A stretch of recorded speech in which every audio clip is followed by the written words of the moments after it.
red dot in the middle of your head.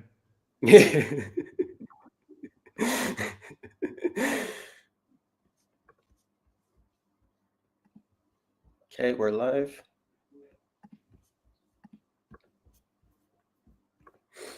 I'm all sick. Okay, live on YouTube, and then let's just check Instagram, TikTok.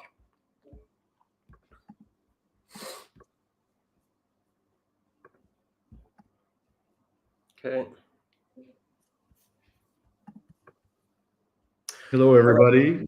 Rami, you want to start off our show this evening? Yes. Feeling a bit sick today, so apologies for that. Today we have an exciting live stream. Dimitri, I think we came back from Lebanon like a few days ago, which was quite an eventful trip there. And Ramadan just started today, so happy Ramadan to all those observing Ramadan this month. So yeah, it's going to be 1 month of fasting, no food, no drink, no eating, no drinking between sunset to sundown. And in today's episode of Reason to Resist, This Week in Review, we're going to be chatting about the Trump, Vance, Zelensky discussion that they had in the Oval Office just yesterday, and share some thoughts that we have on that. And as well as discussions related to the funeral of Sayyid Hassan al-Salam that occurred last Sunday. And of course, the end of the ceasefire, which is, this first phase of the ceasefire, which is quite imminent. And we're going to try to have a little discussion and see what are the most likely outcomes and what could explain the behavior of Israel most recently and how that's going to impact the second phase of the ceasefire if we even get there. Yeah. So, Rami, first of all, let me thank you. And on behalf of our audience, thank you for rising to the occasion despite your being under the weather. We can see that you're not doing well.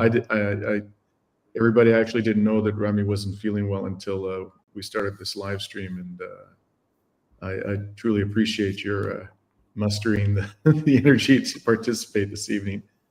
Let me first of all wish to everybody who is observing Ramadan a blessed Ramadan, and I think we'll start talking this evening about, shall we talk about our experiences in Lebanon this past weekend, Rami?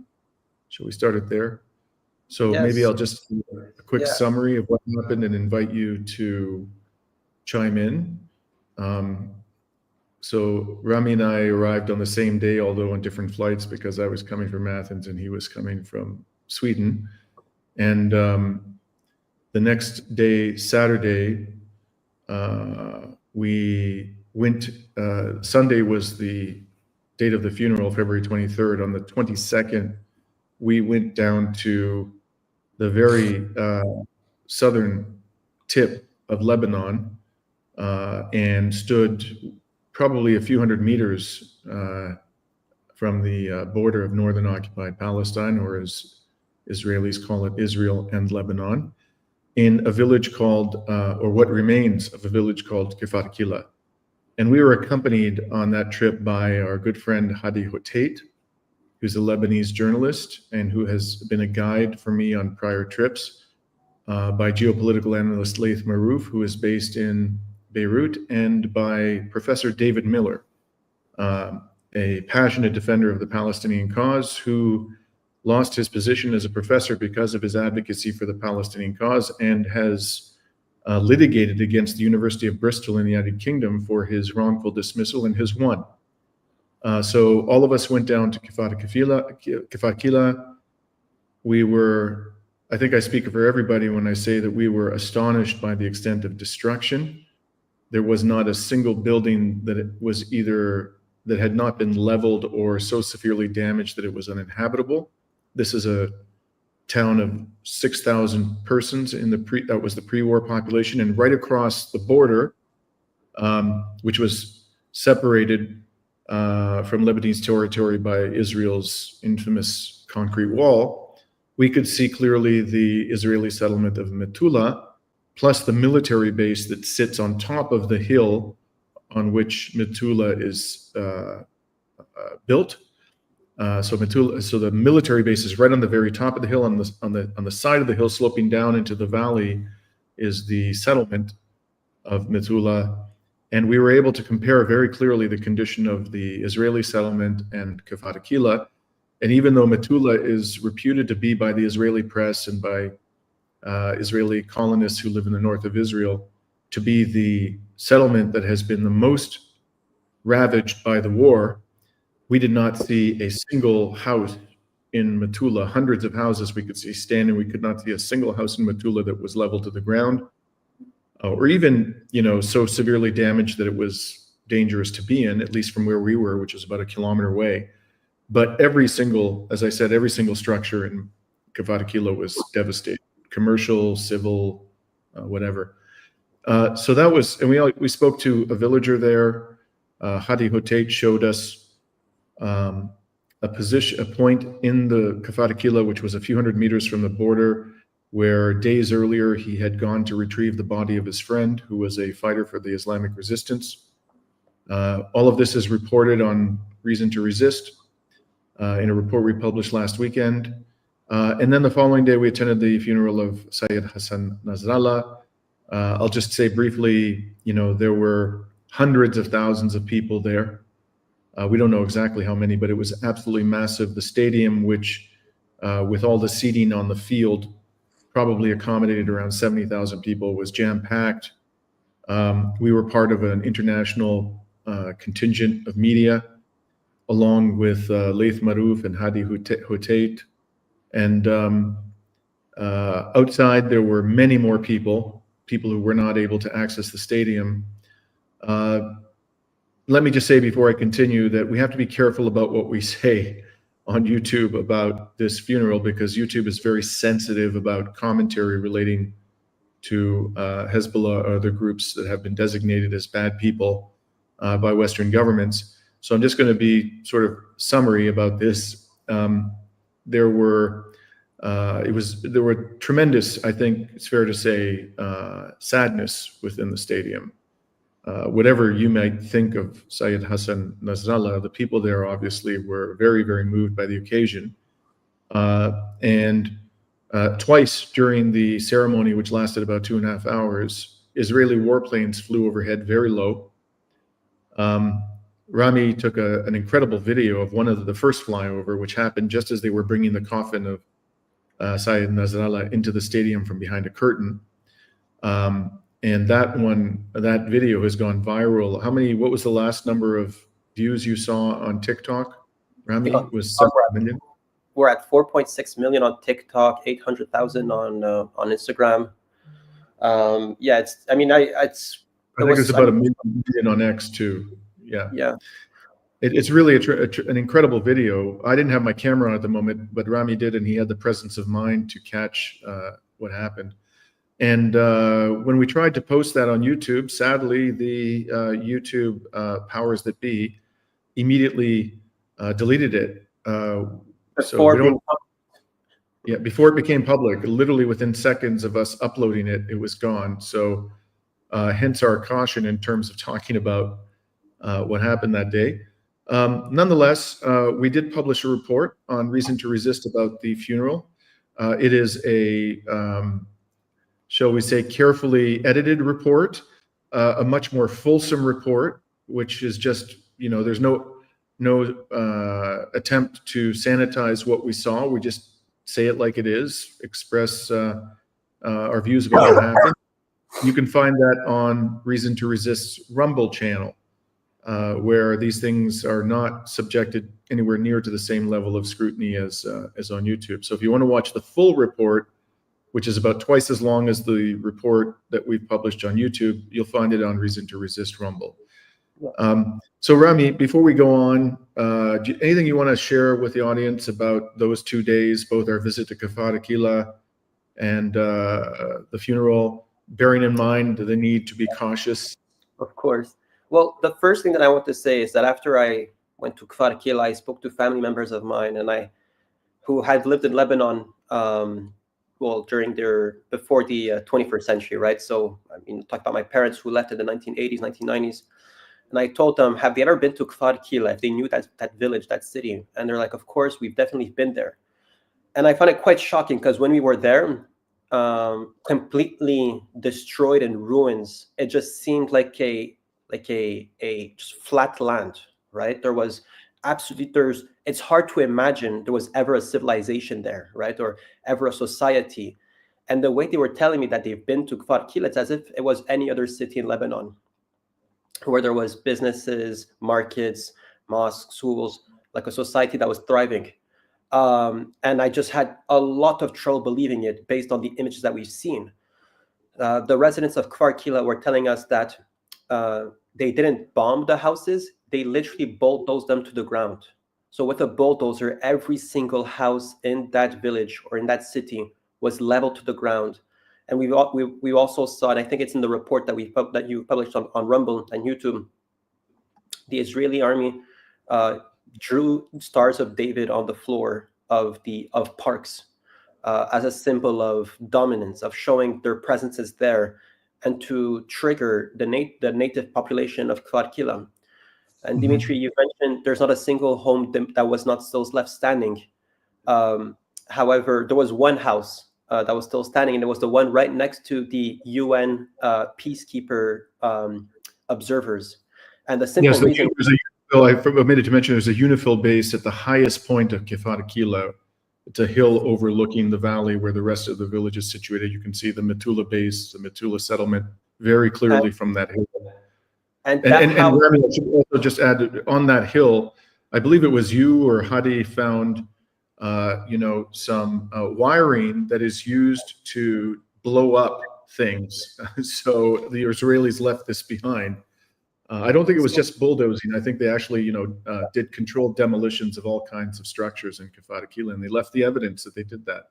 Absolutely, we saw bullets on the floor, explosive wires that are meant to kind of ignite a fire to then, detonate bombs.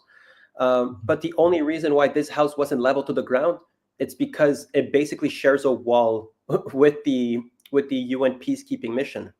And instead of demolishing it to the ground, the homeowners of that home told us that they incinerated the building, right? They started a fire to basically make it unusable, and that would make it safer so that there wouldn't be any collateral damage on the UN peacekeeping campus.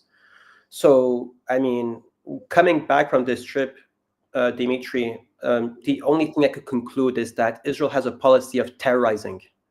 The stadium had maybe 200,000 people, 100,000 people. And at the slightest opportunity, Israel flew twice with F-35 jets with the intention of letting people know that their lives are in the hands of Israel. It's I mean, the Lebanese people are quite aware that they don't actually give Israel that power over their lives. They still stand strong and stay with their ideals and a vision of a better Middle East that is fair and equal for all. But that's the intent. So that was just my 2 cents based on these images and this trip. And a huge shout out to Free Palestine TV, right? We've already mentioned Hadi Hotait and Leif Marouf for really facilitating and making us get access to places where I don't think Dimitri in regular times would be able to get access to, right? We understand they told us we were the first Western journalists to enter Kfar Kila since the withdrawal of the Israeli military a few days earlier. So really kudos to them for gaining access. And while we were there, by the way, there was a drone hovering, and you'll see this in the report that we published on our YouTube channel, but there was a drone hovering overhead watching everything that we did. So it was a tense environment, and they're extraordinarily courageous for being able to get us into these places. So why don't we just talk a little bit about the aftermath, Rami? Apparently going to the funeral of someone who is a person of considerable historical significance, whatever you may think of the former Secretary General of Hezbollah, no rational, objective person, whether you approve or disapprove of his record, I think could deny with a straight face that he was a figure of considerable importance in the region and influence during the 33 years or so that he was Secretary General of Hezbollah. But apparently going to the funeral of such a figure is highly problematic in the eyes of Western law enforcement agencies.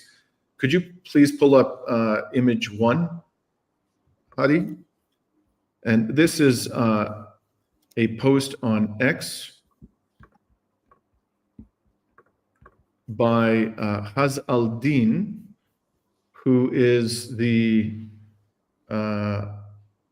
leader, I understand, of the American Communist Party. And he was there, as was the international secretary of the American Communist Party, Christopher Hilali. Your image is frozen on my screen, Rami. Can you hear me? Yeah, I could hear you, yeah. Okay. So as you can see from the post that Haz al-Din put out, upon arriving home last night, he lives apparently, it looks like he lives in the Detroit area. He was detained and interrogated by the Department of Homeland Security for 5 hours at the Detroit Metropolitan Wayne County Airport. And he goes on with, colorful language to condemn the fact that he was treated in this way. He expresses his views about Hezbollah. I'm not going to repeat them here so that the YouTube powers that be don't have a heart attack.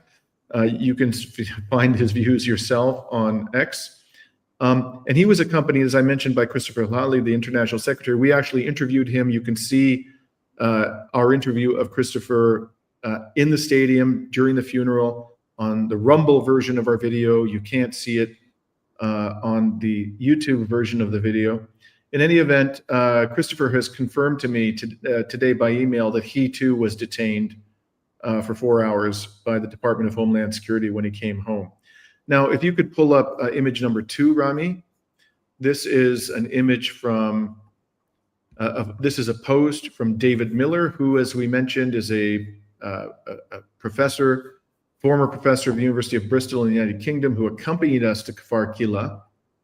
And you'll see that he too, upon his return to the United Kingdom from Lebanon, was met with not one, but I think it's 6. He counted 6 people from the counterterrorism command of SO15, I'm not sure what that is, and was detained and interrogated for hours after his return. I haven't been able to find an update from that post, although he did comment upon this a little later. If you could pull up the 3rd image, which is another post by David Miller. I think it's instructive about the kind of environment in which we currently live, the terrible suppression of free speech of Palestinian solidarity activists that we're experiencing here in the West. And David was pointing out, first it was Kit Clarenberg, who's a journalist who does a lot of work for the Gray Zone. Then it was Vanessa Beeley, Richard Medhurst, Sarah Wilkinson, another UK journalist and activist, Asa Winstanley of the wonderful Electronic Intifada. They were all interrogated by counterterrorism officials in the UK, had their devices seized. And Richard Medhurst also had to deal with that in Austria, subsequent to being harassed upon his entry to the United Kingdom months ago. And then Ali Abunimah, as David Miller points out, was arrested in Switzerland. He had gone there simply to speak at the invitation of some Swiss. And after a couple of days, he was deported. Now, when I returned to Greece, fortunately, I didn't have to confront anything like this. But as you will know, those of you who follow my work, I'm not only based in Greece, I'm also based in Canada. And I have gotten considerable blowback in Canada from the fact that I attended this funeral. Could you please pull up the subsequent image, Rami? This would be 3A, the National Post article. Yes. So for those of you who are not Canadian, the National Post is a nationwide newspaper. It's probably one of the 3 or 4 most widely read newspapers in Canada. Its headquarters are in Toronto. It's owned by Canada's largest newspaper publisher, Post Media, which is controlled by a pro-Trump hedge fund based in Connecticut. And you'll see here that this newspaper published an article on the 24th, so this was the day after the funeral, identifying 3 Canadians who went to the funeral. Charlotte Cates, whom I interviewed recently on Reason to Resist, is one of them. She was the director of a Palestinian solidarity group known as Samidoun, which advocates for the rights of Palestinian prisoners. So they highlighted her presence at the funeral in this article. I didn't, you know, I'm not going to show you the whole article. It's a fairly long article. The other person is me, and they in fact provided a link to the video that Rami took and that we posted about the Israeli warplanes flying overhead. I don't know why they thought that that was helpful to their cause, because as far as I'm concerned, that video just shows the Israelis trying to terrorize civilians again. The vast majority of people in that stadium were women, children, and elderly men. I didn't see anybody carrying arms in that stadium. Nobody, not one person. So they highlighted me, and they highlighted Charlotte's spouse, Khalid Barakat, in this article. Quite apart from this, you can remove that, Rami. I've had letters from lawyers who are obviously, I think, Zionist, submitted to the Law Society of Ontario, where I am a member. That's the governing body of lawyers in Ontario, the most populous province of Canada, demanding that I be disbarred, that I be expelled from the bar. There are people who have sent letters to the RCMP, which is Canada's version, I guess, of the FBI. I'm associated with a law firm in Toronto that I still do a little bit of class action work. That law firm has received letters from lawyers who are clearly pro-Israel, who are demanding that I be, quote unquote, fired by the law firm. So what's really interesting to me is that the day after I came back, while all of this was going on, you know, all of this nonsense, I came back to Athens, and I was invited to speak at an event organized by a political party called LAE, which is a left-leaning anti-imperialist political party, along with 7 or 8 other people, relate about the Palestinian cause. And I showed up there. I didn't know exactly who else was going to be speaking. Yanis Varoufakis was there. He was speaking. Kostas Issikos, who's a former deputy defense minister of the left-leaning party Syriza, who was there. He spoke. Others spoke, and the keynote speaker at this event was a representative of Hezbollah. I had nothing to do with the guest lineup. I was very surprised, because at the same time as I was invited to speak at this event in Athens, where the keynote speaker was this representative from Hezbollah, I was getting excoriated by lawyers in Canada simply for attending as a member of the media the funeral of Hassan Nasrallah. And I just imagine, I think about 1.5 years, 2 years ago, Henry Kissinger died. Henry Kissinger has the blood of millions of people on his hands. Was the architect of the depraved, genocidal bombardment of Laos, Cambodia, and Vietnam. If I had, or anybody had attended the funeral of this war criminal, Henry Kissinger, just as a journalist to document what happened, which is what I did when I was with Rami in Beirut at the funeral of Sayed Nasrallah. Nobody in the so-called mainstream discourse in the West would have called for my head on a platter, for my expulsion from the bar, for me to be investigated or arrested by Canada's version of the FBI. So it's okay to attend, the funerals of Western political figures who have the blood of millions of innocents on their hands. But to go to the funeral of somebody who, let's be clear here, was killed because he led an organization that was putting up armed resistance to Israel's genocide. That is a mortal sin in the eyes of the so-called mainstream media organizations and the political elite in the West. I mean, what more can I say? We've stood morality on its head in the West, and every day I think Western elites sink deeper into shame and disgrace by their actions.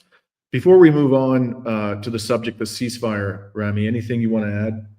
I just want to add as well that there was a website that was created called findidfsoldiers.com or something along those lines. It was sponsored by the Maple, and they tracked around 85 Canadians that participated in the genocide in Gaza, either specifically in the one that started on October 7, 2023, or prior, right? So they were active members, people that were part of the IDF, and that website got completely attacked by members of parliament, by Canadian political class.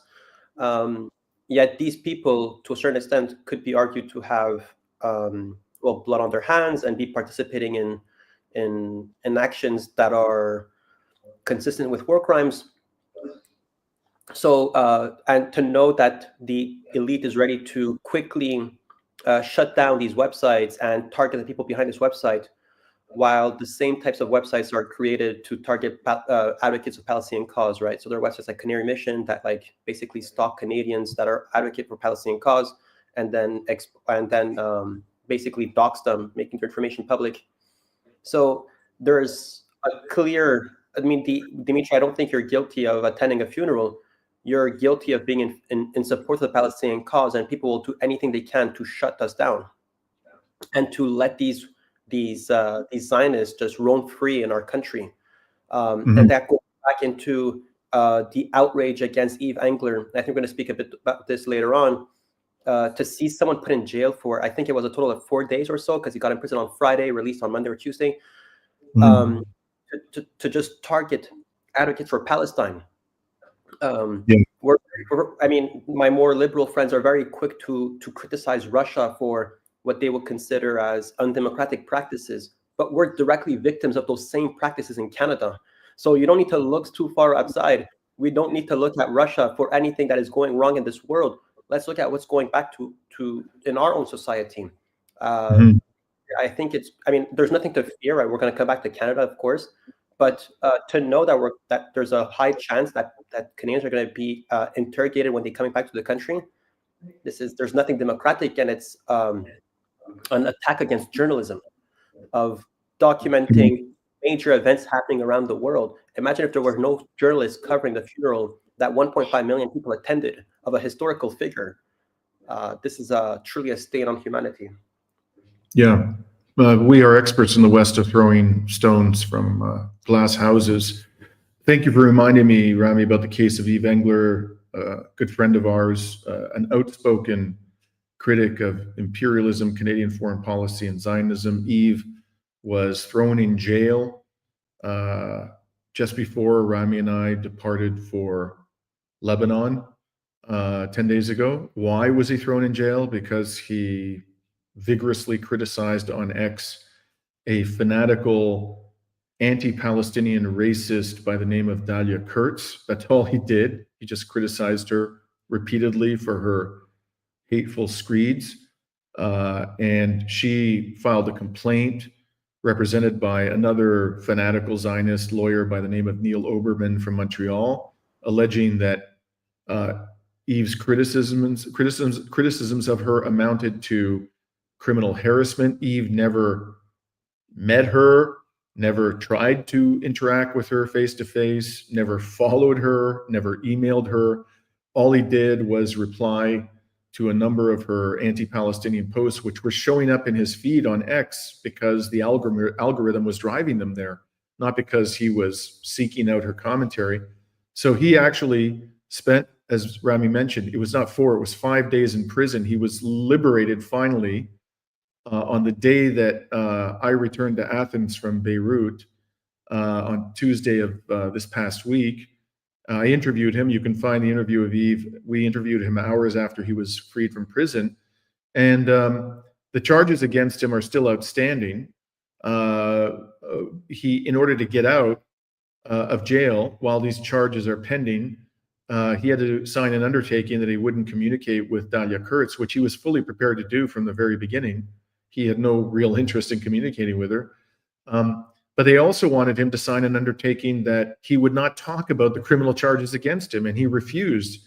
So for that reason, they stuck him in jail for 5 days because he refused to undertake not to talk about the criminal charges against him. And when he finally got before a judge on Tuesday morning, the judge, as I understand it, I was in the courtroom, but in the interviews, he says the judge was telling the prosecutor, look, you don't have a leg to stand on here.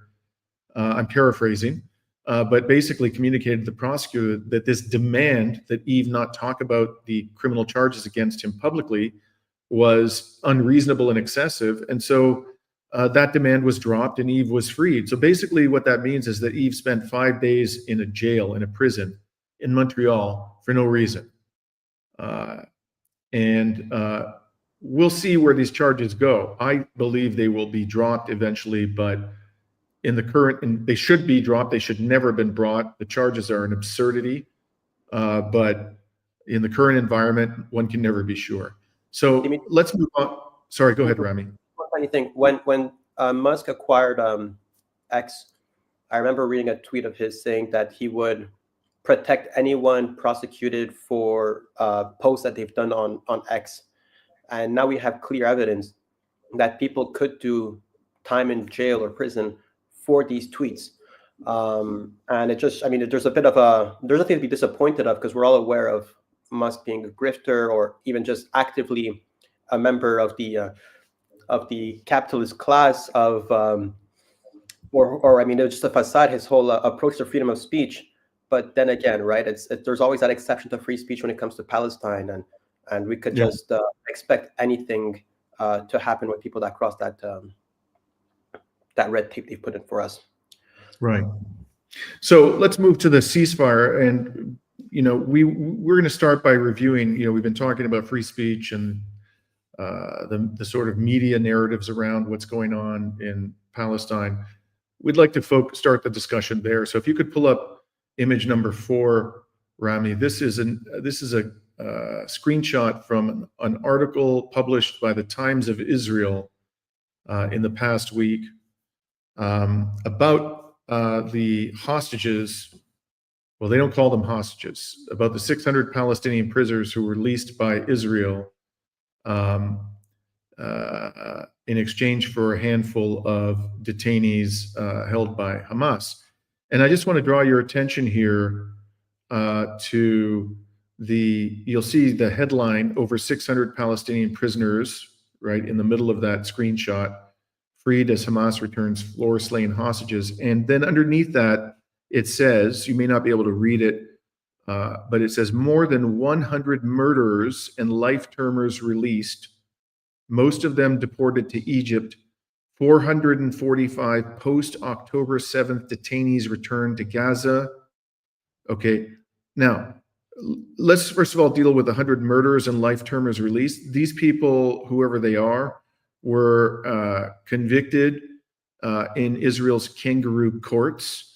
I don't think we should attach, maybe they did what they're alleged to have done, maybe they didn't, but I don't think we should attach any credibility whatsoever to the judgments of Israel's courts when it comes to allegations of violence against Palestinians, because after all, Israel is a genocidal regime.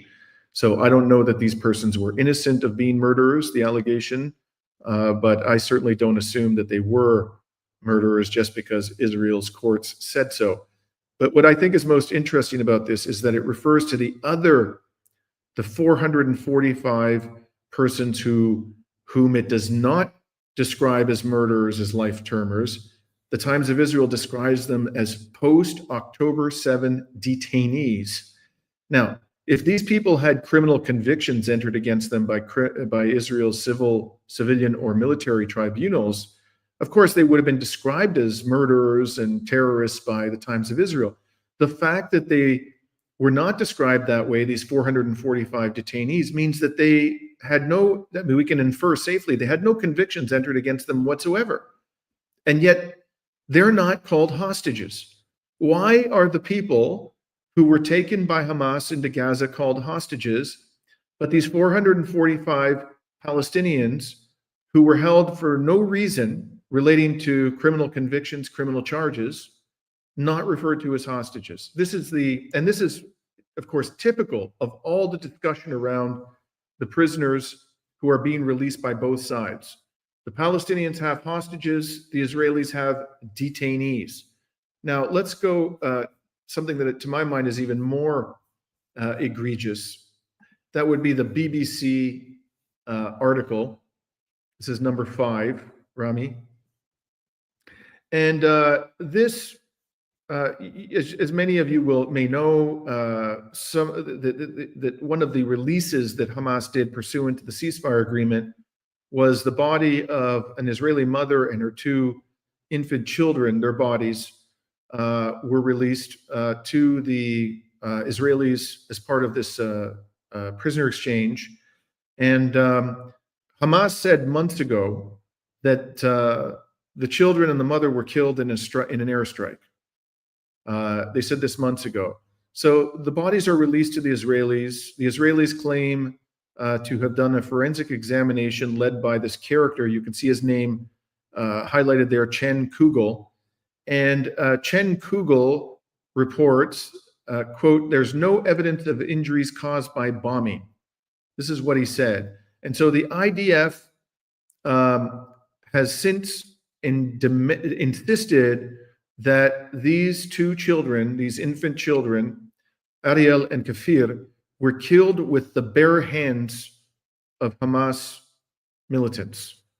Okay, how they could determine that from a forensic examination, not entirely clear to me how they know that they were killed with the bare hands of somebody. But, you know, I'm not a forensic analyst. I can't comment on that really. What I can tell you is this: there has not been a shred of evidence produced by the Israeli military or government to support this claim. Not a shred. Now, it's also true that we can't be sure that Hamas is telling the truth, that they were killed in a bombing of the Israeli military. But what I can say, just applying common sense and critical thinking, you know, when you look at the level of destruction in Gaza, it is entirely plausible that these 2 children were tragically killed by an Israeli bomb, and that their mother was as well. That's number 1. Number 2, why would Hamas kill them when it knew, based on historical experience, that they could secure the release of many more prisoners by turning over, or having the possibility of turning over, live Israeli detainees rather than killed Israeli detainees? It wasn't consistent with the objectives of Hamas to secure the release of the largest number of Palestinian prisoners for them to kill them, nor do I think it's consistent with the principles of the organization. But, you know, you can debate that all you want. All I know is this: it doesn't make common sense. It doesn't make sense for them to have done it. It's entirely plausible that they were killed in a bombardment, and no one should attach the slightest bit of credibility whatsoever to anything that a genocidal regime says. So what actually happened tragically to that mother and the 2 babies, I think has not been established. But the BBC, in that article we showed you, says that Chen Kugel confirmed that they weren't killed by a bombing, even though Chen Kugel, for reasons we're about to tell you, has 0 credibility. Not only is he a representative of a genocidal regime, but Chen Kugel has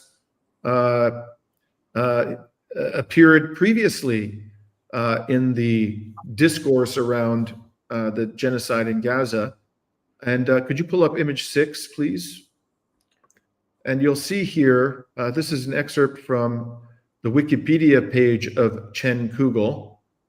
And many of you will know that at the very outset, it was claimed that Hamas beheaded babies.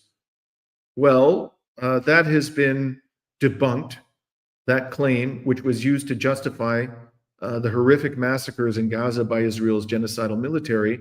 by a number of media organizations, including the Israeli media organization Haaretz, and also by Le Monde, the sort of paper of record in France, hardly a pro-Palestinian institute. So if you could pull up that image 6, Rami. Sorry, yeah, not this one, the one from Wikipedia. That's an article, just confirming that Le Monde debunked the beheaded babies claim. So here you'll see, this is his Wikipedia page. Hugel had a role as Israel's chief forensic pathologist overseeing the investigation of 7 October bodies. He told The Economist that he had seen the burnt, headless bodies of babies, although he could not say for certain whether they had been beheaded. In a piece in the media line focused on his work, Hugel again claimed that many of the bodies, including those of babies, were without heads. When asked if these had been decapitated, so not simply, that this was somehow, the word decapitated suggests that their heads were intentionally cut off. And he goes on to say, he added that it was difficult to determine whether they had been decapitated before or after death, or whether their heads had been cut off by knife or blown off by RPG. And then the Wikipedia entry says, however, Haaretz, citing sources including Israel's National Insurance Institute, kibbutz leaders and the police reported that one baby was killed on 7th October, caused by a stray bullet in kibbutz Be'eri. Haaretz concluded that any claims of beheaded babies were false. In a detailed investigation, Le Monde also concluded claims of beheaded babies were false. So this character, who is now saying that there's no evidence that the Bibas babies and their mother were killed in a bombing, has been pretty well discredited by Western mainstream media organizations. Now, this is the narrative that we're hearing, as we approach the termination of the first stage of the ceasefire, which is today. The question now is, what is going to happen next?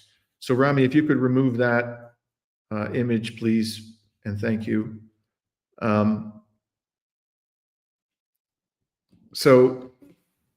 There were a series of exchanges that were to take place under the first stage, which was 6 weeks, 42 days. Today is the last day. And a key term of the ceasefire agreement was that on today, Israel was to begin withdrawing its forces from what is known as the Philadelphia corridor, which is a strip of land on the Palestinian side of the border between the Gaza Strip and Egypt. Now, could you please pull up image 9, Rami? There has been reporting around what Israel is going to do in regard to the Philadelphia corridor, which is supposed to begin evacuating today. And you'll see here in this article, this is a Turkish media outlet quoting the Israeli Defense Minister, Israel Katz. The article says that according to Katz, the Israeli military will not withdraw from the Philadelphia corridor. It will remain a quote-unquote buffer zone, just like Israel's borders with Lebanon and Syria. And the article goes on to note that Israel is scheduled to start withdrawing from the 14-kilometer corridor on Saturday, that's today, under a Gaza ceasefire and prisoner exchange agreement with Hamas. And it says an Israeli official confirmed Thursday that Tel Aviv will not withdraw from the corridor on Saturday. Quote, we will not leave the Philadelphia corridor, close quote. The public broadcaster Khan quoted the official as saying. And just remember that this corridor includes Rafah, the principal border crossing between Egypt and the Gaza Strip.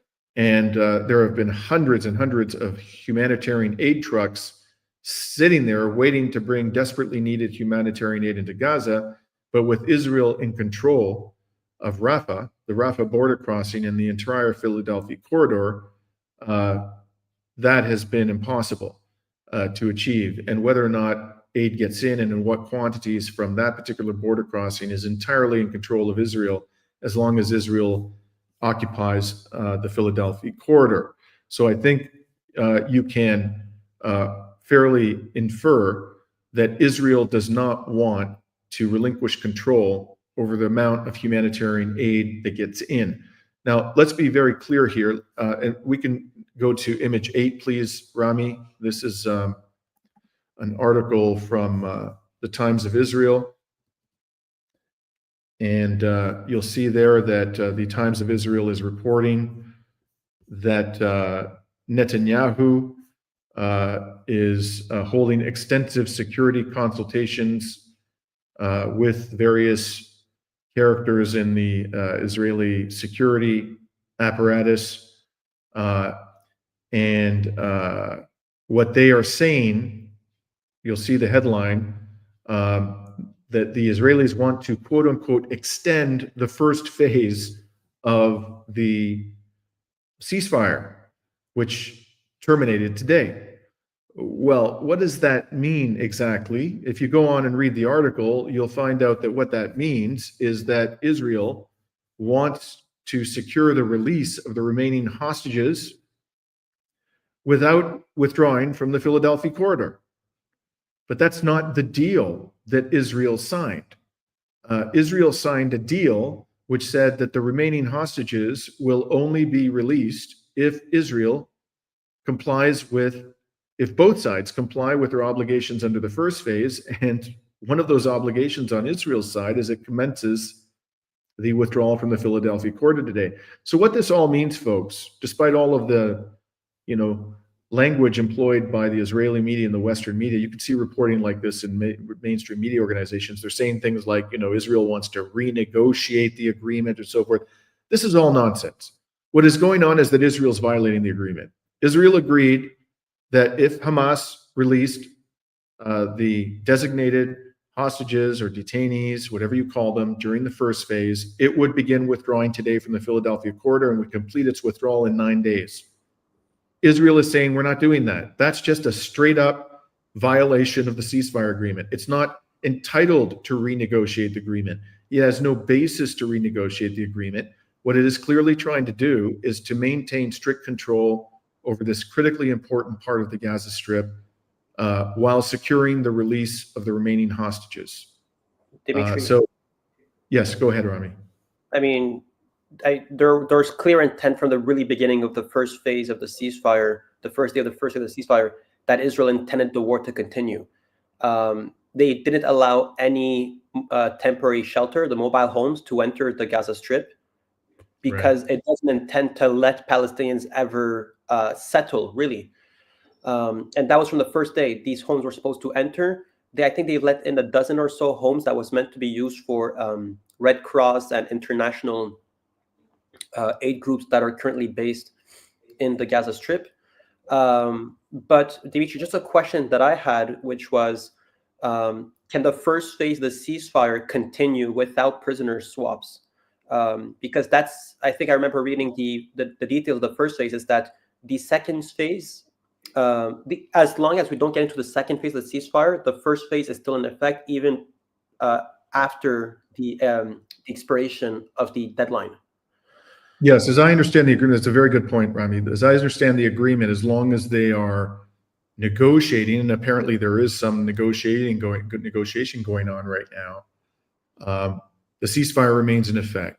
And it would only end if the negotiations break down and they decide, one or both sides decide that they have nothing further to discuss and they can't come to an agreement on the precise terms of the second phase.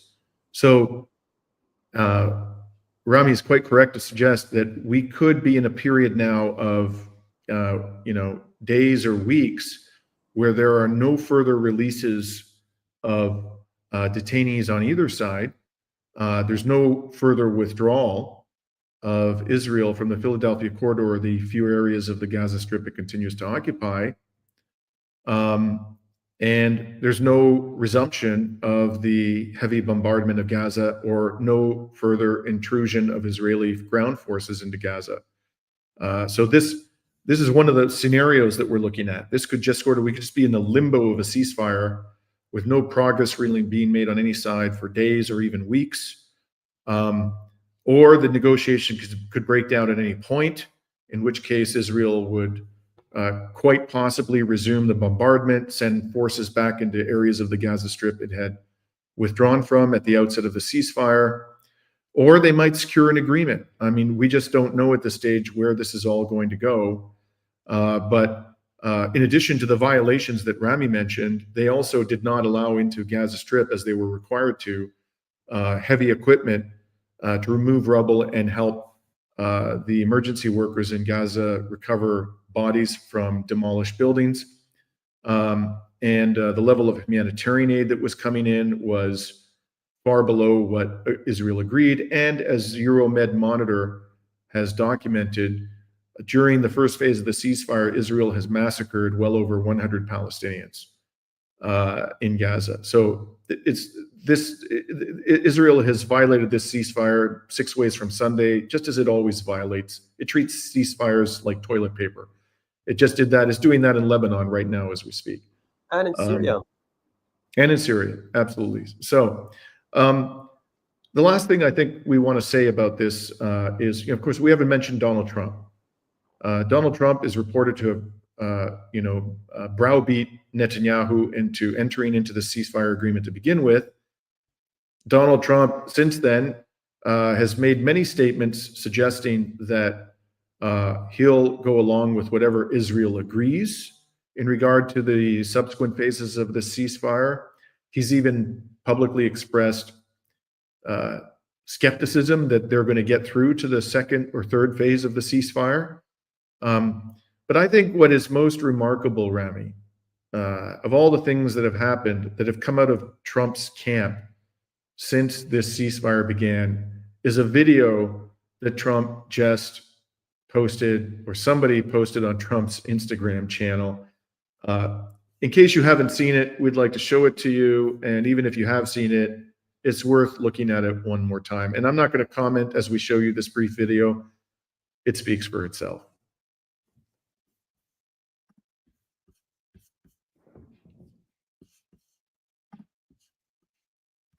This would be video number 10, Trump Gaza video. And I think this went up on his Instagram channel. It was either 3 days ago or 2 days ago. Can you put the sound on, Rami?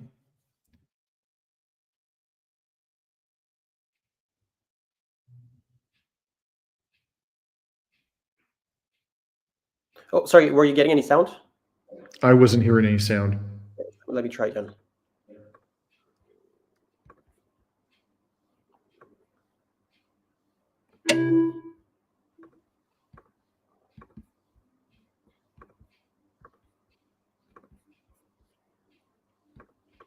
And by the way, when we finish with this video, we're going to show you a parody video of this video.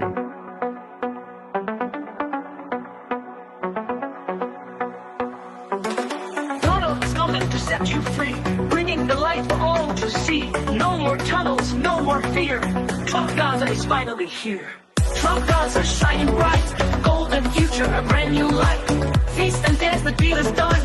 Trump Gaza #1. Trump Gaza shining bright, golden future, a brand new light. Feast and dance, the deal is done. Trump Gaza #1.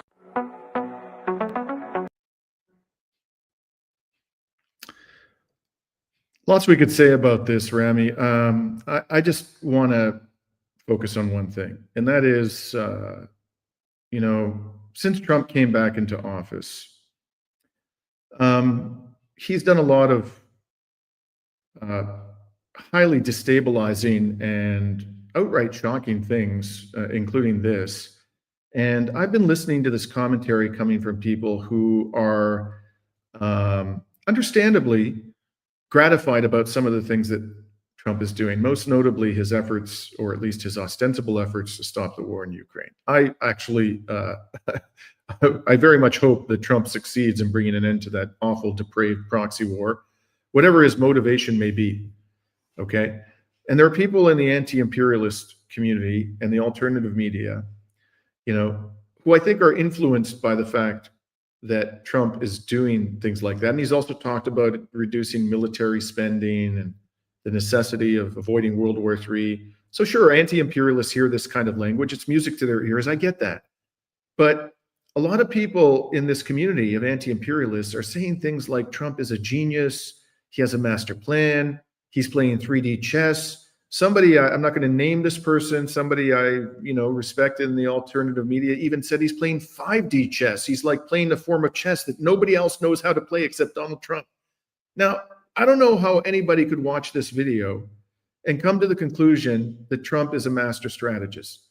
Okay, this is a video that can only have one impact on those who care about Palestinian rights and the peoples of West Asia, the vast majority of whom are already outraged. And that is, they will be even more outraged by what this depraved video shows. I mean, there's a genocide ongoing as we speak, and this man is putting out on his, or allowing to be put out on his social media accounts, a video which makes Gaza seem like some kind of luxurious Donald Trump casino development project in some exotic area. There are people starving to death there as we speak. There are tens of thousands of bodies lying under the rubble, people dying of illness, all with the use or as a result of the use of American weapons, and he puts out this video. So don't tell me about no 3D chess or 5D chess or master strategist. This man is a narcissist, he's a megalomaniac, and whatever his motives may be for trying to bring an end to the Ukraine war, which I hope he succeeds in doing, this is one sick-ass human being. That's my opinion. I don't know, Rami, what do you think? Yeah. Well, Dimitri, back in my university years, we used to debate with Israelis on campus at Concordia University, and they would always tell us Gaza could have been exactly what Qatar is, right? It could have been a thriving society living off of oil money. And the intention of saying this is to remove any form of responsibility on the suffocation of the Gazan people from Israel. And that the sole reason why the people of Gaza are oppressed is because Hamas is oppressing them, right? That's the intention. I think this is in some way Trump's intention is when that war hopefully doesn't restart, but if it does, if we don't get a ceasefire extension, the images will keep flowing over where the people of Gaza had an opportunity and a choice of getting Trump's plan, refused to do so, and any rubble in which they live in today is because they refused to accept Trump's plan. So it's really to put pressure on the people of Gaza into making them believe in an alternative reality of what Gaza could be, when in reality the people of Gaza are not suffering from famine due to their inability to produce agriculture or to sustain themselves. The people of Gaza are struggling because there is a blockade, a military blockade from sea and land, and constant bombing from the Israeli side, which is stopping any form of economic development. So I think it's a false dichotomy. It's either you get Trump's Gaza plan, and if you don't accept it, then accept to live in the ruins that you chose to live in. Yeah. I mean, and of course, all of this, what you've just described, this suffocation of Gaza was happening more than a decade before October 7th. And this whole idea that October 7th was unrelated to Israel's prior behavior is, of course, lunacy. Now, finally, on this point, before we turn to the Zelensky-Trump circus in the White House yesterday, we're just going to show you as an antidote to this sick, deranged video that appeared on Trump's Instagram feed, a parody of that video. I'm not even sure who produced this parody, but it's really, it's kind of a cathartic experience to watch it after seeing Trump Gaza.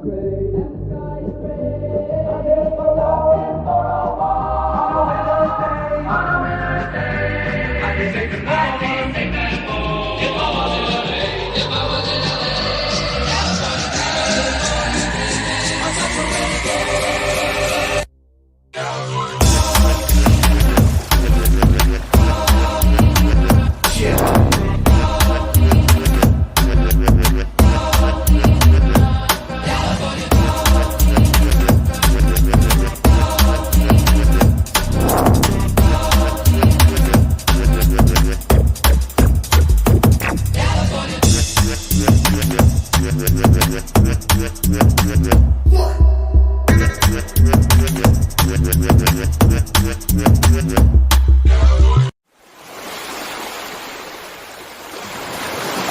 President Trump is taking it to a much higher level. He sees a different future for that piece of land. I think it's something that could change history.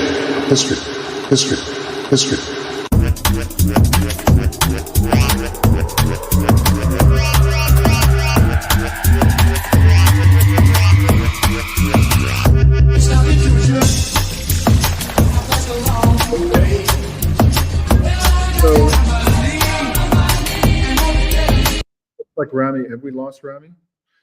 Unfortunately, the video froze, although it froze at the point where the baby Elon Musk is on the beach with his toy rocket, crying for some reason. You know, at the end, we don't have, in the interest of time, we're not going to show the end of it. You can find it. It's on. I retweeted this. It's on my X feed. I retweeted it. It was either today or yesterday. So if you want to see the complete video, the very end of it shows wave after wave of red water coming up on the shores of Gaza, obviously signifying the blood of Palestinians. So no more need to talk about that, but I thought that the person who produced that parody video deserves recognition for shaming these lunatics and psychopaths appropriately. So let's move on to the events, since we're on the subject of lunatics and psychopaths, what happened yesterday at the White House. So, you know, Zelensky came to town, and the whole affair got off on the wrong foot, I'll say. So why don't we show our friends video number 12. You're all dressed. You see that one, Rami? Yes. So this is Trump, yeah. This is Trump greeting Zelensky at the White House when he arrived, and before the cantankerous press conference that took place later in the day. I think it's fair to say this is not a good way to start. Ready close? How are you? Ready shut? He's all dressed up today. President Trump, what's your message to Vladimir Putin, sir? President Trump, President Trump, you got a message to Vladimir Putin. Thank you very much. Thank you so much. So later on in the press conference, I don't think we're going to see this excerpt. One of the reporters said to Zelensky, do you have a costume? Do you have a suit? And Zelensky stammered and stuttered and said something about maybe wearing a suit one day. For some reason, I'm not a fan of suits, but why that man keeps wearing that military outfit or that quasi-military outfit? Does he think that, you know, that's going to convince people that he's an effective war leader when his army is being destroyed before the eyes of the world? I don't know. Maybe that's what his handlers at MI6 have told him. But I think that that whole routine has become quite tired and pointless. In any event, they go into a press conference, and I think it lasted for like an hour. And many of you will have already seen the most contentious part of the press conference. But before we comment upon it, I think we should show you what we regard as the key portion. Not the whole thing. This is a 10-minute expert. We're just going to show you 5 minutes. And maybe, Rami, if you can speed up the, I don't know if you're able to do this, but if you can speed up the play speed so that it takes a little less than 5 minutes. But this is really, it's important, I think, to watch this whole clip, the 5-minute clip. States of America, and for the good of the world. I'm aligned with the world, and I want to get this thing over with. You see the hatred he's got for Putin. It's very tough. So just so you know, Trump had just been asked, you know, people are saying that your positions, you're aligning yourself with Putin.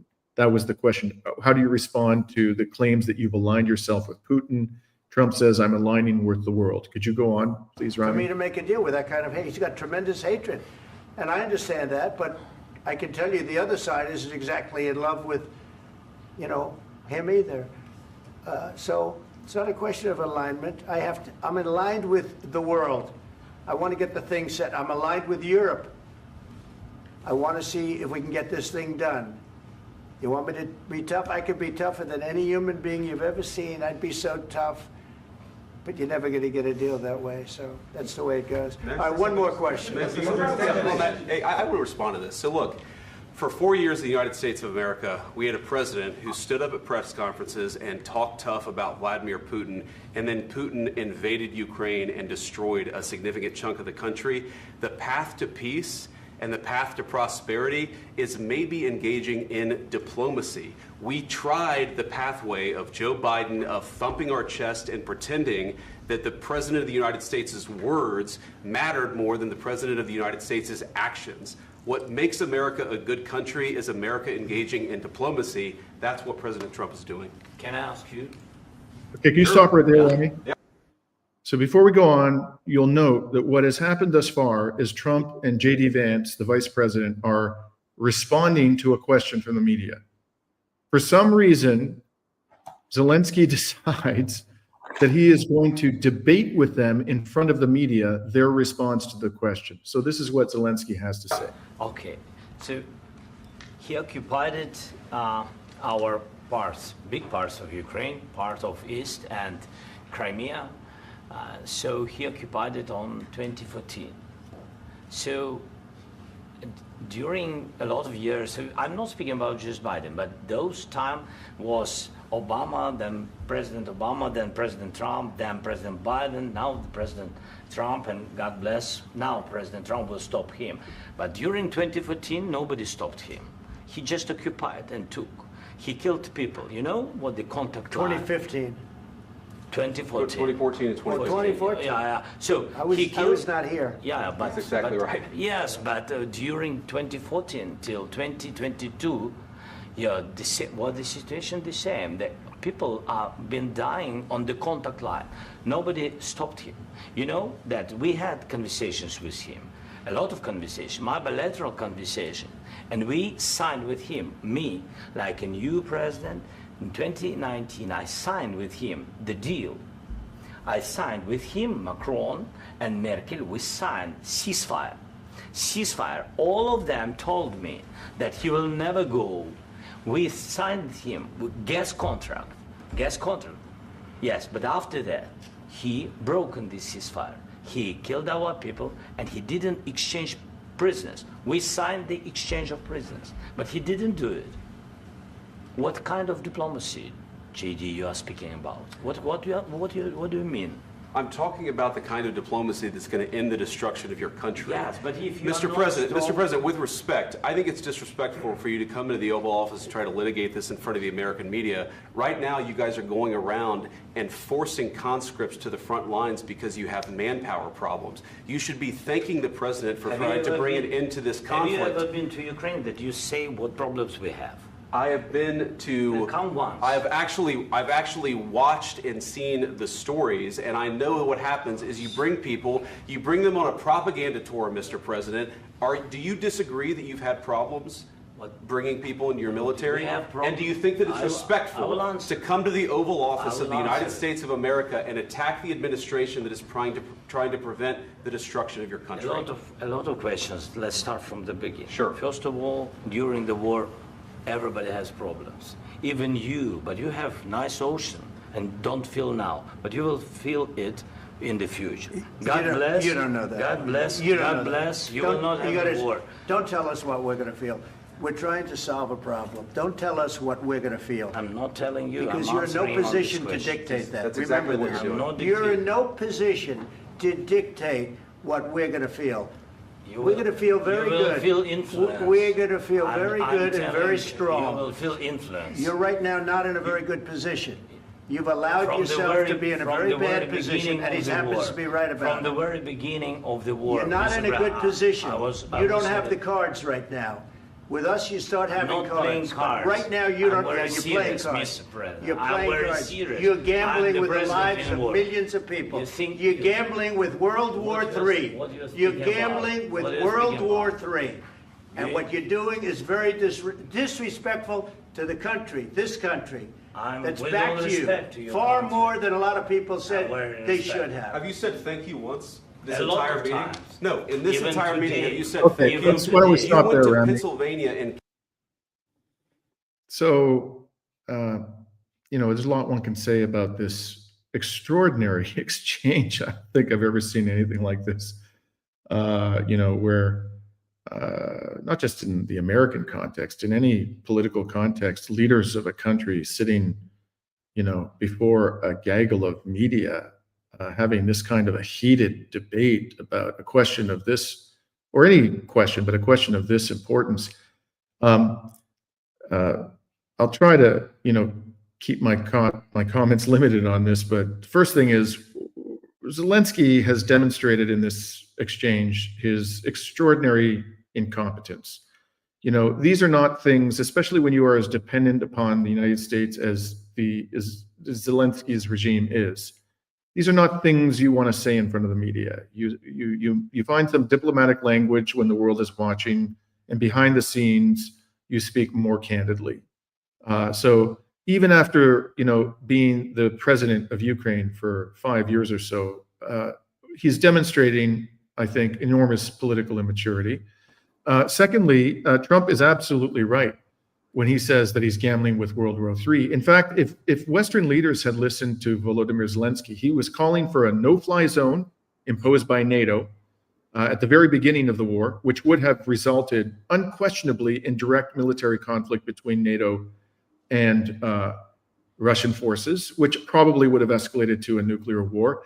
He has called for the West to give him nuclear weapons. He has insisted repeatedly that Ukraine be brought into NATO as the war is happening, which would automatically trigger an Article 5 obligation on the part of NATO powers to enter the conflict on the side of Zelensky. If Zelensky had been listened to at any one of these stages of this war, we'd all be dead. That's the likelihood. There would have been a nuclear war and we'd be finished. This man is a danger to humanity, so that he can preserve his legacy and prevent Russia from absorbing perhaps 20 to 25% of Ukrainian territory. He's willing to risk the future of humanity. And he's our ally. So one other thing I want to say about this is that before I want to make a bigger picture comment about it all. He made this comment to, it's almost like sophomoric debating tactic. He says to Vance, have you been to Ukraine? Yeah, I don't care whether Vance has been to Ukraine. The United States probably has thousands of military personnel on the ground in Ukraine. Vance doesn't need to go to the front line himself to see what's happening there. The United States has an enormous military. It has a huge presence of intelligence officials, CIA, military personnel on the ground in Ukraine who can advise the administration about the state of the battlefield. So it's idiotic to say that Vance can't understand what the trajectory of this war is without personally visiting the battlefield. Now, before I go on, having said all of that, I have a much bigger picture comment I want to offer, but please, Rami, what are your thoughts about that exchange, that wild exchange? Just 1 week and a half before this meeting happened between Zelensky and Trump, there was this conference in Saudi Arabia between delegations from both the United States and Russia. And part of that delegation, they came up that there should be a meeting between Putin and Trump. I believe it was supposed to be scheduled before the end of February. Now we're in March. But was seeing this discussion between Zelensky and Trump right now in the Oval Office really doesn't incentivize Trump in any way to actually bring Zelensky into these discussions and to actually take matters in his own hands and solve the ceasefire directly with Putin, Vladimir Putin. So just seeing that contrast, right, between the progress happening on the US-Russia side and then the role that Zelensky is trying to do. Basically, I'm assuming he came to Washington with the intention of signing that rare earth deal, right? Those resource deals that Trump has eyes on, but also to include himself in any form of future negotiations between Putin and Trump. This was a complete mockery, I believe. And Zelensky, from the get-go, from being roasted on his choice of clothing, up to him basically starting a debate in front of U.S. media. I think that. So before we go to the Q&A, I just want to make a big picture, offer a big picture comment about all of this. I have been vehemently critical of Volodymyr Zelensky for years. You can go to my website, dmitrilascaris.org, and you'll find an article from June 2022. So this was a few months after the invasion began. which is entitled The Churchillian Zelensky is a Western Fiction. It's a long, detailed analysis of Zelensky's record, and I concluded by saying that this man is an incompetent fraud, and that all the hype around, his democratic credentials was based on nothing. And at the time that I wrote this article, it was treacherous, shall we say, for people to say publicly in the West anything bad about Volodymyr Zelensky. At that time, he was a rock star. They'd put him on a pedestal. He was doing an international speaking tour, going from one Western parliament and legislature to another and being greeted with multiple standing ovations. And I got pilloried for saying what I said. So I'm no fan of Volodymyr Zelensky. Now, having said that, I really found this whole interaction distasteful. While I agree with much of what Vance and Trump said, certainly not all of what they said, the fact of the matter is that Trump is partly responsible for the disaster that has befallen Ukraine. In his first administration, he sent weapons to Ukraine, something that even Obama refused to do. Obama helped to orchestrate a coup in Ukraine in 2014, but he wouldn't go the additional step of sending weapons to Ukraine because, as he said, in this part of the world, the Russians had escalation dominance. Their logistical position was such that there was no realistic prospect of Ukraine winning the war, even with massive support from NATO. So he avoided that. Trump put weapons into that theater of conflict. Not only that, but Trump withdrew the United States from the Intermediate Nuclear Forces Treaty, which was an extremely provocative move, particularly when you combine it with the position of the US government, which I think Trump supported during his first administration, that Ukraine would become part of NATO. And quite apart from all of this, the fact of the matter is, even after, so I'll readily, acknowledge that the Biden administration was much more responsible for the provocations and for the prolongation of this war than Trump was. But the fact is, it was the US government. Whether it was Trump, whether it was Biden, it was the US government. The US government bears a huge amount of responsibility for the suffering of the Ukrainian people. They use the Ukrainian people. I retweeted a post that I put out 2 years ago, in February 2023, in which I said, when it's clear that this war is lost, the United States will dump Ukraine faster than you can blink an eye. And folks, that's exactly what's happening now. It was entirely predictable that would happen. This is exactly what happened in 2021, when after 20 years of brutal warfare in Afghanistan, the Americans bailed out. They ran away from Afghanistan with their tail between the legs. And what happened? Their proxy was overthrown. The proxy they backed up with huge amounts of Western money was overthrown in a matter of days, and the Taliban returned to power. They did the same thing in South Vietnam when I was a young man. So this was entirely predictable, people.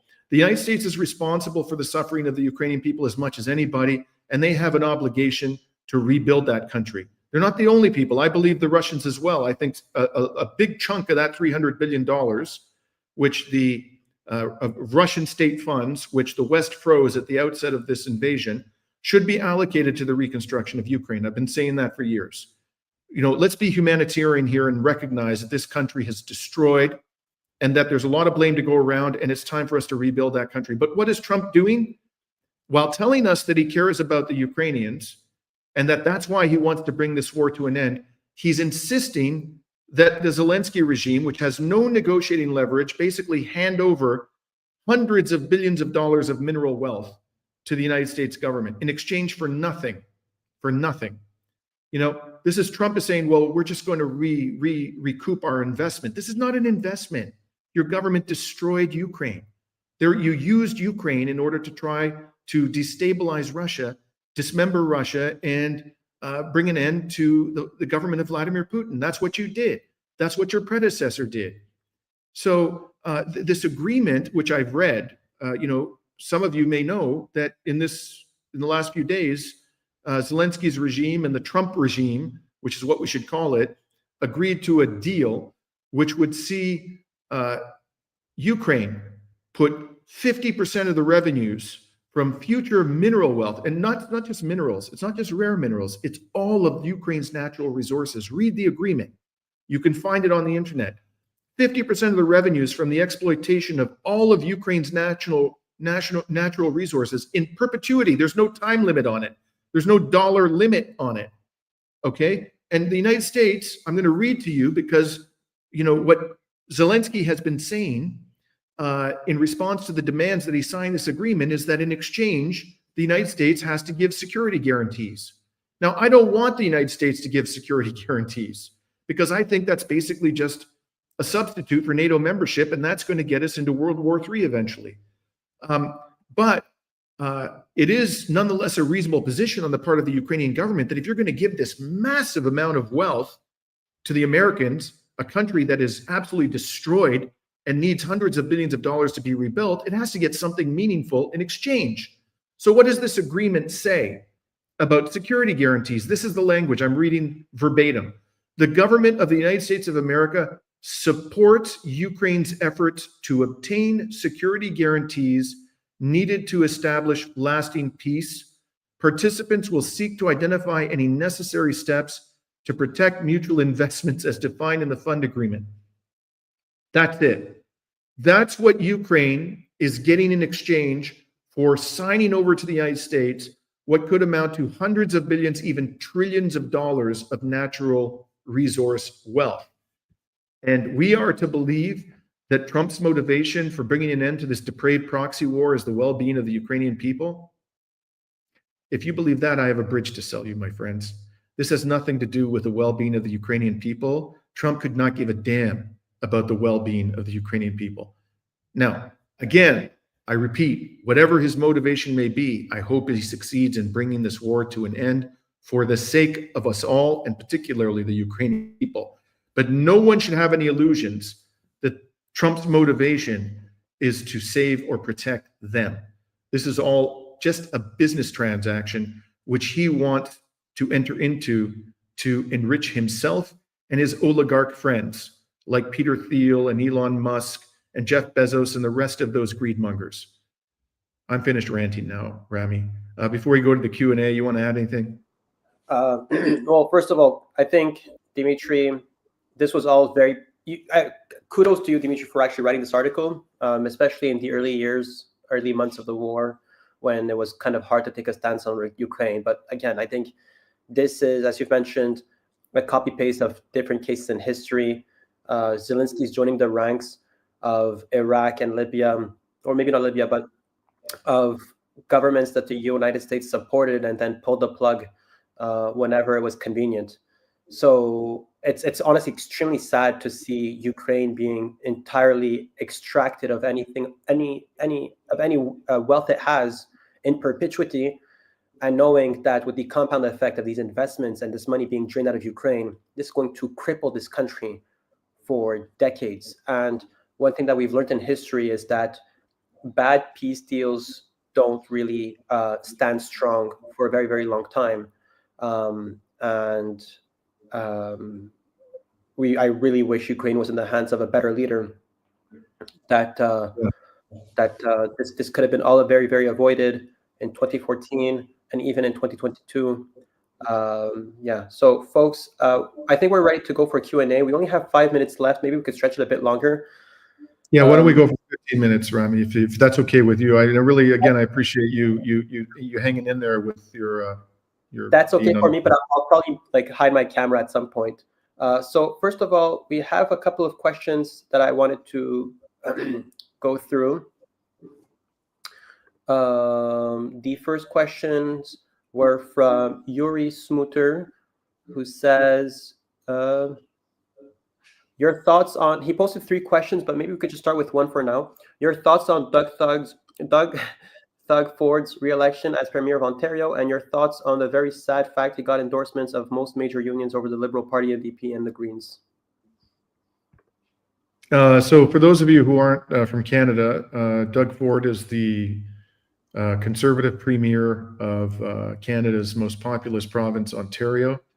There was an election, what was it, Monday night or Tuesday night? I don't know anymore.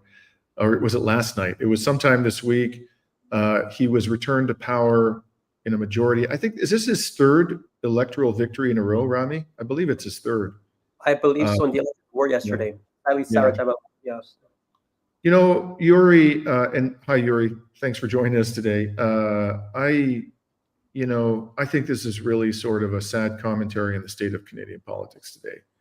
You know, Doug Ford, and the fact that some unions are endorsing Doug Ford, it's not simply a sad commentary on the Conservative Party, but I mean the other parties, the Liberals and the NDP and the Greens, were not able to persuade Ontarians that they're a better option than this man, who is doing absolutely nothing to confront the very serious long-term problems that Ontario faces. You know, like so many places in the West, Ontario and Canada more broadly are experiencing a dramatic deterioration in the quality of their healthcare system. Life is becoming increasingly unaffordable, particularly the cost of real estate. The transportation system is falling into decay. The transportation infrastructure is very old. Inequality is worsening. Homelessness is worsening. Doug Ford is doing nothing meaningful, and I could say this pretty much of all of the premiers in Canada and of the federal government. Nothing meaningful to confront any of these problems, and yet the guy wins a majority for the third time in a row. I don't know how you can't offer to the Canadian electorate a more persuasive option than Doug Ford or Justin Trudeau or Pierre Poilievre or any of these neoliberal clowns. I mean, I hope that a political party will emerge in Canada soon that has the moral courage to offer the kind of transformational changes that the country desperately needs. That's all I can say. Sorry.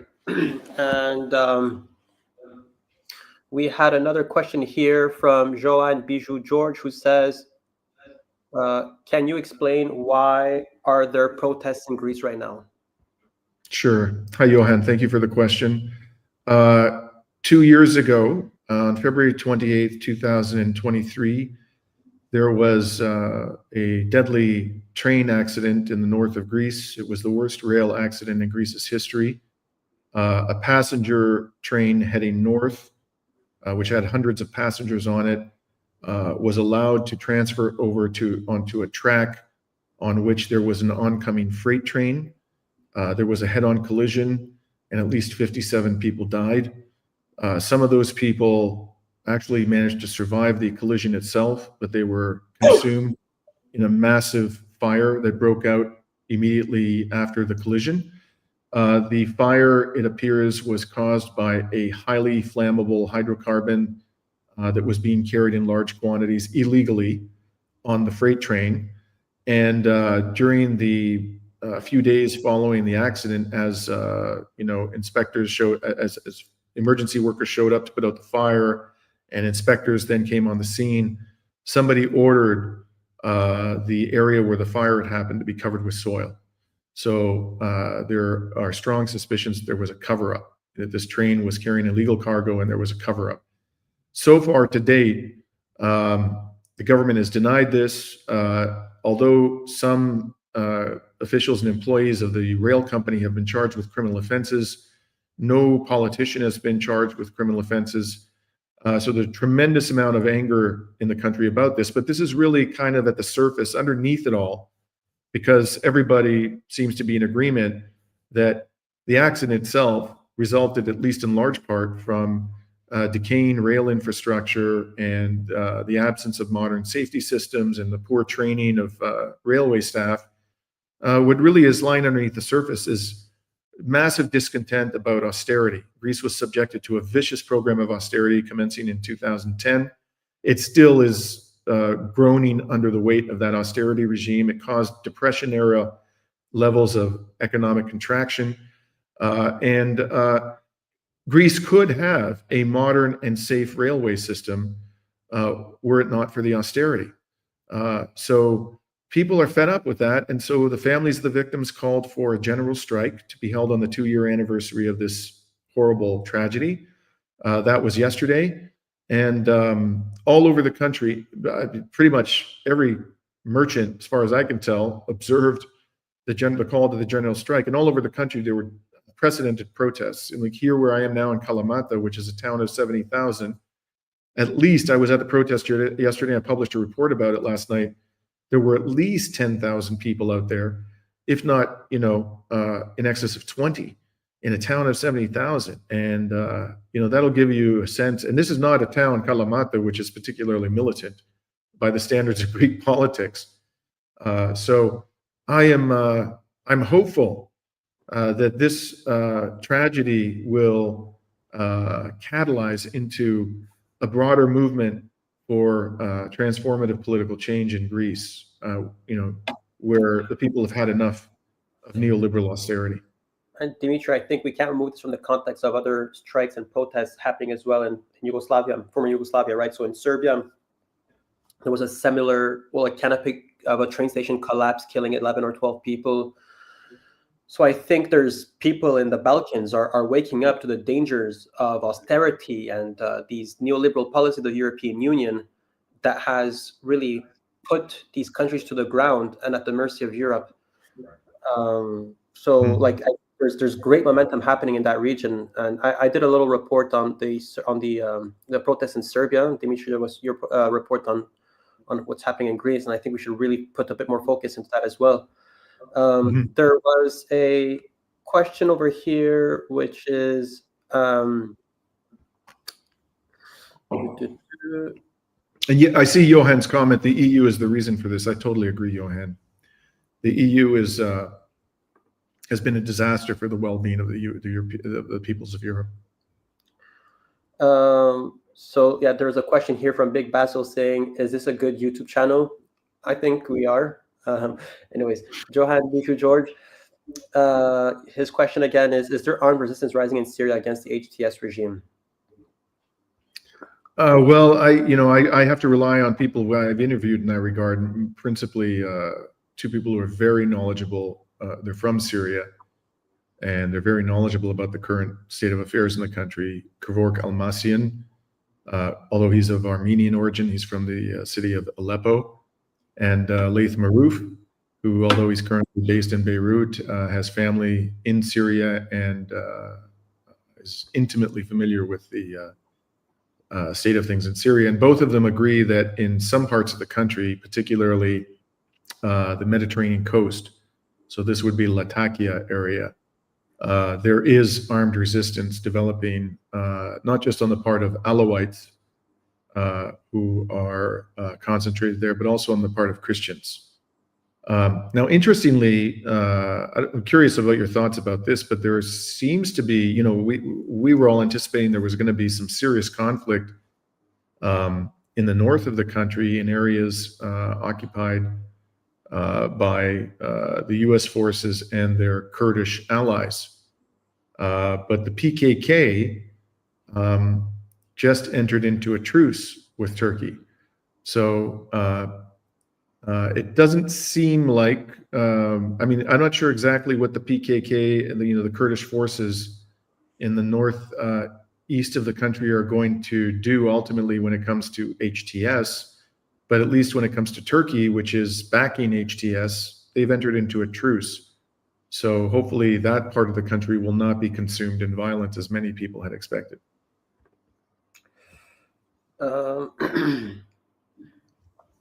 Sorry, folks, I'm struggling a bit. There's a question here from Paul Ambrose who says, Dimitri, why is the UN doing nothing about Israel? Did you know the UN Security General carries dog tags every day? I think the dog tags are supposed to represent the hostages or the prisoners that Hamas has captured. Dimitri, any thoughts on that? I did not know that. If Antonio Guterres is walking around with the dog tag, if they're dog tags, then presumably they're from the military hostages, the soldiers, who are, I think more properly characterized as prisoners of war rather than hostages. I hope that's not true, but, given the way Antonio Guterres has behaved, which is very, very pro-Israel, very biased throughout this genocide, I wouldn't be shocked if that is, true. Why is the UN doing nothing about Israel?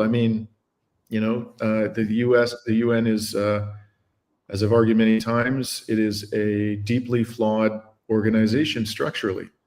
There are many flaws in the way it was designed, but the two principal flaws, in my opinion, are really three flaws. Number one, certain states have a veto and a permanent seat on the UN Security Council. I don't think any country should have a veto power.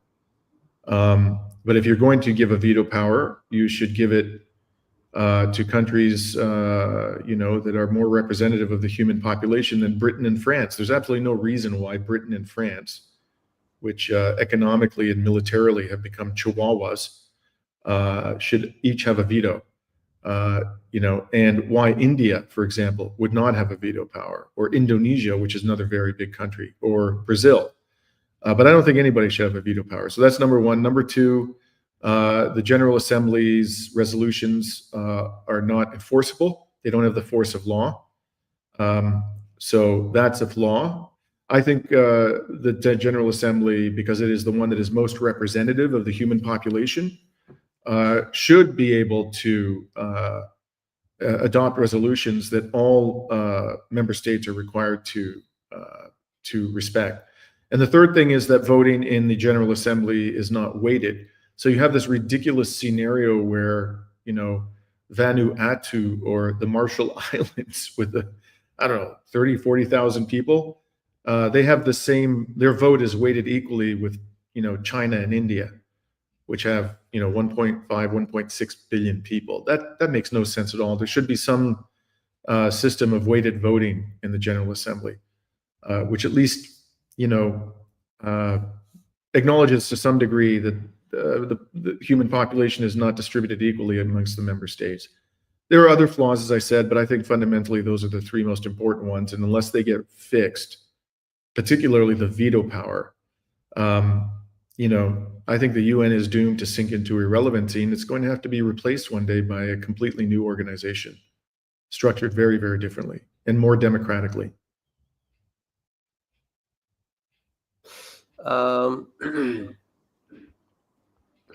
There was a question here, which is quite interesting, by Yuri Smuter, who says, which of the two Liberal Party leadership candidates do you fear the most, and which two least? And what do you think leftists needs to mobilize the most when you see the red flags coming out of all of them? Just for context, Justin Trudeau said that he will resign, and once the new leader of the Liberal Party has been chosen, and there's currently a leadership race where Krista Freeland is participating in, Frank Baylis, as well as the former head of the Central Bank of Canada. Name is passing right now. But yeah, Dimitri, any thoughts on the candidates, and who would be the two worst and out of them? Well, I think hands down the worst one would be Chrystia Freeland. Man, she's a piece of work. Chrystia Freeland lied about her Nazi grandfather, claimed he was, I don't claim she's responsible for her grandfather's Nazi sympathies, but lying to the public about him and claiming that he was a champion of democracy, that was disgraceful. Giving a standing ovation, 2 standing ovations in Canada's parliament. She should have known, and I can't believe didn't know, that Yaroslav Hunka had served in the Galicia SS. She is extremely knowledgeable about Ukrainian history, and she must have been consulted about, the decision of the speaker to honor that man, and she gave him 2 standing ovations. But the worst thing of all is her relentless support for this proxy war. Canada's given almost $20 billion in military and economic aid to this incredibly corrupt regime in Ukraine, but more than anything has she has prolonged or advocated for the prolongation and intensification of a war that Ukraine was destined to lose, and that could ultimately have led to a nuclear war. She's basically, in my view, Canada's version of Victoria Nuland. She's a bloodthirsty warmonger, and God help us if she becomes prime minister. But the good news is, I think there's virtually no chance of that happening at this stage. Maybe the least problematic of them would be Karina Gold, who is putting forward some relative, by liberal standards, relatively social justice-oriented policy proposals. And I would say Mark Carney is somewhere in between. He's not as bad as Chrystia Freeland, but probably more neoliberal than Karina Gold. At this stage, whatever I think, it seems pretty clear that Mark Carney is going to be the next Prime Minister of Canada. Or candidate for the Prime Minister of Canada. Well, if Trudeau resigns, Yes. immediately, yeah, he would replace Trudeau, I guess, as the Prime Minister. I think that's how it would work, wouldn't it? Yes. So, yeah. There was a question here from Paul Dickman. Yeah, somebody, Chris H says Mark Carney is also the devil. Sorry, I really, just to be clear, I have zero desire to see Mark Carney become the Prime Minister of Canada. I mean, he's a former Goldman Sachs banker, and given his record, he's very likely to be in the back pocket of the banking elite. And I think it's extremely unlikely that he's going to pursue an independent, peace and justice-oriented foreign policy. There was a question from Adrian Dittman who says, did Israel know about the October 7 attack ahead of time? There was the report that was released, I believe, yesterday or before yesterday. And I wish we would have been able to speak about this at today's live stream. But it seems like the current report is saying that it was flagged that there was some heavy Hamas movement, or is it in Qassam Brigade movement? Their analysis was that the Palestinian resistance is too weakened, or if they were to launch an attack, it would take a lot more time. And there were also, according to the report, the wall didn't detect the movement and the breach into the wall, and that basically caught the IOF off guard. The reports to be putting all responsibility on the chief of staff of the IOF, and to a certain extent the Ministry of Defense. But I don't think there was much information against Netanyahu. He seems to be, from my understanding in the way that I read the report, it seemed like he was a bit off the hook on that one. Dimitri, any thoughts on that? No, I haven't read that report, but I agree with your assessment, Rami. So there's maybe one last question, which is Crazy H, who says, how do we make sense of Trump? Scott Ritter loves Trump. His argument makes sense. But when I listen to Brian Berletic, Trump is not transformative at all. Yeah, I'm glad you asked that question, Chris, because I've got to be in my bonnet about this one. I actually had, a sharp exchange with Scott Ritter on X a few weeks ago about Trump, and he was going on and on claiming, I think this was just before Trump actually was inaugurated. He was going on and on describing Donald Trump as a revolutionary. I don't buy that at all. I think Donald Trump, certainly he's not normal by the standards of American presidents in terms of how he outwardly behaves, but he fundamentally has a hegemonic, imperialistic, white supremacist view of the world. And in that regard, and this is really sort of the essence of who he is as a leader, I think is demonstrated during his first term, he doesn't constitute a radical departure from prior administrations.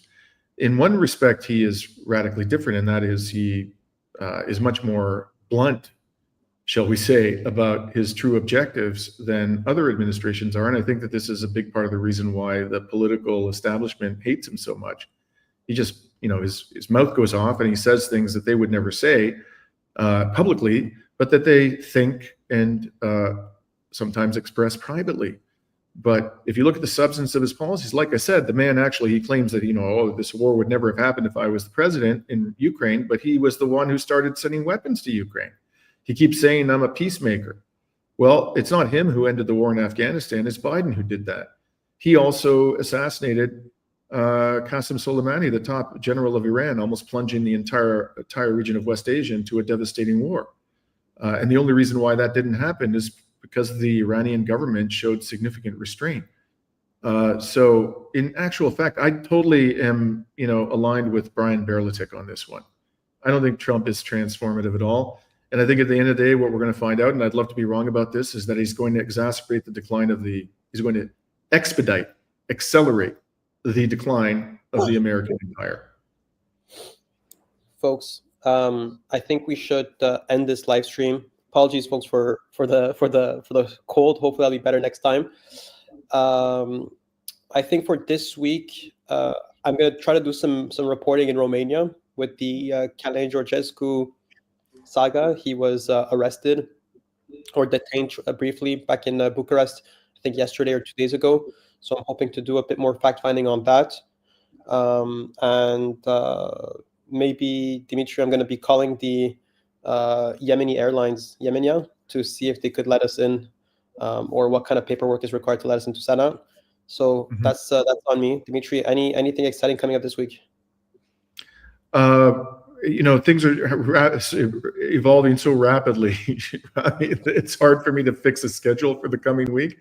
We're probably going to be speaking to Kostas Lapavitsas about, economic issues of global significance. I'm hoping to interview Miko Peled, Israeli-American, who has been an outspoken defender of the Palestinian cause. And, we'll be having another live stream in the next week as well. But we're kind of playing it by ear because we're living in a rapidly evolving world. But thank you again, Rami, for sticking with us for almost 2 hours. And I look forward to your reporting about the arrest of Georgescu and political developments in Romania. So, folks, tune in next week for our next live stream. And make sure to subscribe to the YouTube channel, TikTok, Twitter, and Instagram and Telegram to keep up with all our updates and good work that mostly Dimitri has been publishing. So see you guys next week. See you, folks. Peace out.